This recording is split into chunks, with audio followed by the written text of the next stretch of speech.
Hello guys! Magandang araw po sa inyo lahat. Si Rinell Banda po ito at magbibigay na naman tayo ng another tutorial video. Sa video na ito, tuturuan ko naman kayong mag-transfer ng ETH o Ethereum from COINS.PH sa inyong Trust Wallet. Buksan ang inyong Trust Wallet. Dito po kukunin natin ang wallet address kasi dito po natin ipapadala yung pera. Click nyo po ang Ethereum. Click nyo po ang Receive. Then, click nyo po ang Copy. After nyo makopy ang wallet address, punta na po kayo sa COINS.PH.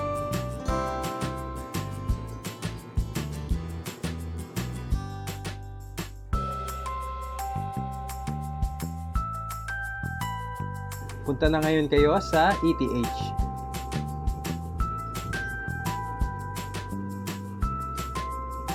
After po sa ETH, makikita nyo po na meron po kayong 700 pesos equivalent to 0.0469.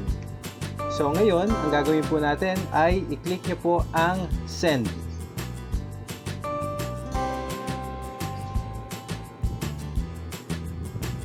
Click nyo po ang Enter ETH wallet address.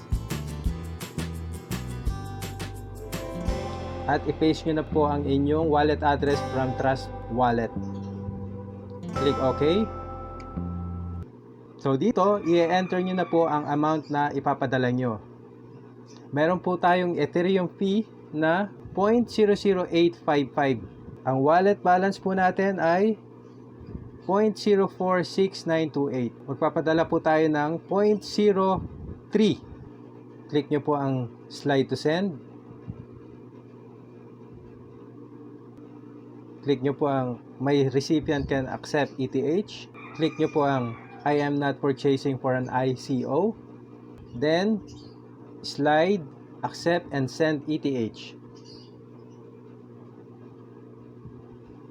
Enter nyo po ang code na pinadala sa inyong email address. Click submit. Ayan, success! You have sent 0.03 ETH. Marami pong salamat sa inyo at sa susunod po ulit na episode, magkita-kita po tayo. God bless po to everyone.